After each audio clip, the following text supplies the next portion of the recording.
Hi, so I'm here again. I was asked to share a story from my own ethnic group. And so as you can see, I am Chinese. And so we have lots of Chinese books at the library. And I brought one to share with you. And this is about the Chinese zodiac.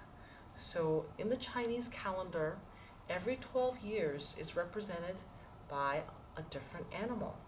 The first year of the series of the horoscope is the rabbit, and then the second one I believe is the ox. So we're going to read the story, The Great Race, to find out the order of the animals for the Chinese horoscope. So let's find out more about the story. Here we go. The Great Race, the story of the Chinese zodiac. Many moons ago, the people of China had no calendar, with no way to measure time. No one could tell one year from the next. Something must be done, said the Jade Emperor, the King of Heaven. I will start a calendar and name each year after a different animal. But how can I choose which order the animals should come in?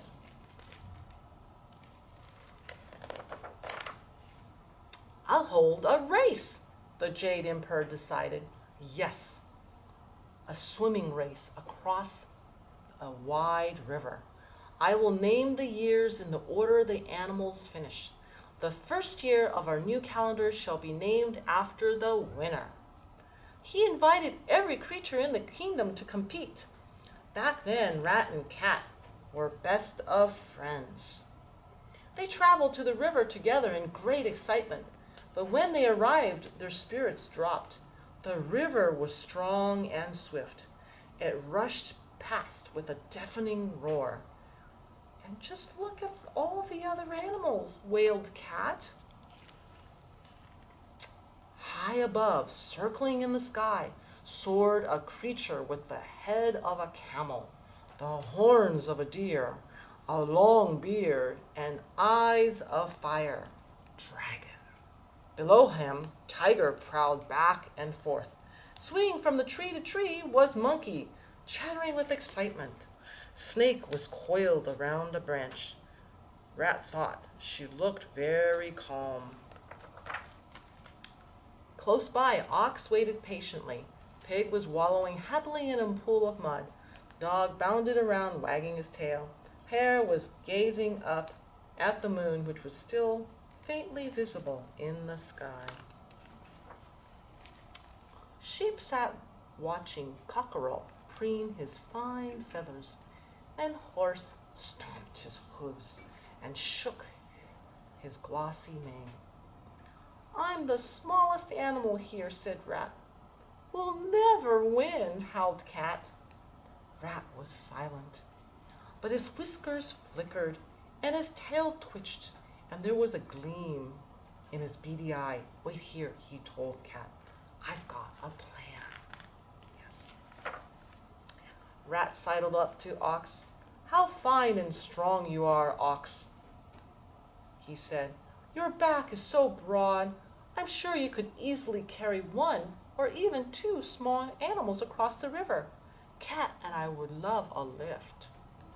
Of course, dear Rat, Ox replied. You can depend on me. And so Rat and Cat climbed onto Ox's back.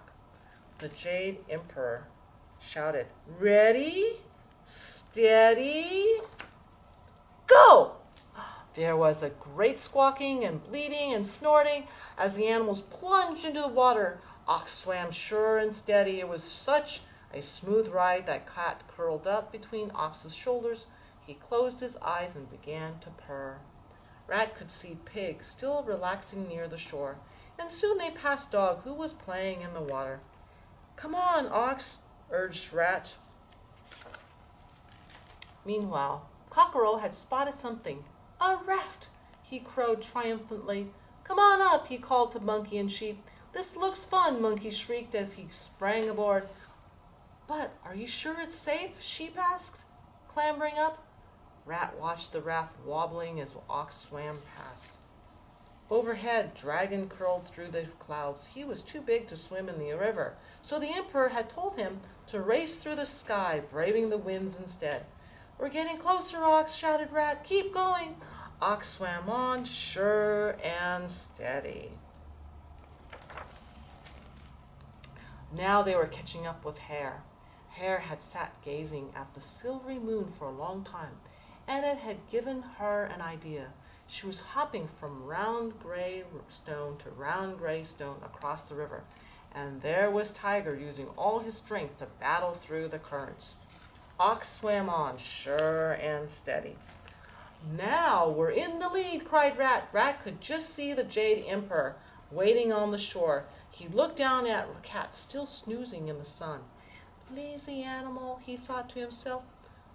"He'll have all his energy left when we arrive. He'll be able to run fast, and he'll get to the finish line before me." Quick as a wink, Rat saw his chance. He sneaked up close behind Cat and pushed. Splosh! Ox turned to see what had made the splash. He couldn't see Cat, but he could see the other animals, and they were getting closer. He swam onward. Just as Ox was about to step onto dry land, down leapt Rat and darted into first place. "The winner!" the Jade Emperor declared. "The first year will be named after Rat." Close behind came Ox, lumbering into second place. He couldn't believe his eyes when he saw Rat already there. "What? How did Rat get here faster than me?" "Rat may be small, but he is also smart," the Emperor laughed. Soon after, Tiger streaked past. "Third," called the Jade Emperor. Next came Hare, then Dragon swooped out of the sky into fifth place. Horse was just about to climb onto dry land when from between his feet out slithered Snake. "Excuse me, Horse," said Snake, as she slid into sixth place. Horse thundered by seventh, Sheep was eighth, Monkey ninth, and Cockerel 10th. Dog came 11th, and then Pig. "I needed to stop for a snack," Pig explained. "Pig is the 12th and last animal in the calendar," the Jade Emperor declared. "Well done, everyone. You each used your own special skills to cross the river. From now on, every child born in your year will share your talents." But what about a cat? Where do you think the cat is? Cat was still splashing and spluttering in the river. He was trying to swim, but he hated the water. He just couldn't make it to the shore. That's why there is no year of the cat in the Chinese calendar. And why, to this very day, Cat and Rat are still the worst of enemies. "Never mind," said the Jade Emperor, as he fished the dripping cat out of the river. "You tried your best, and that's what's important. Now let's celebrate." And the Jade Emperor rewarded all the animals with a wonderful party. There was dancing and decoration, feasting and firecrackers, and the animals rejoiced and wished each other wealth, health, and happiness. And that's the story of the Chinese horoscope, the Great Race. And this is a story that I was told very, very young, and I also read stories about, and from my culture. My family is Chinese, and they traveled from China. And that's my story. Thank you for listening. Bye-bye.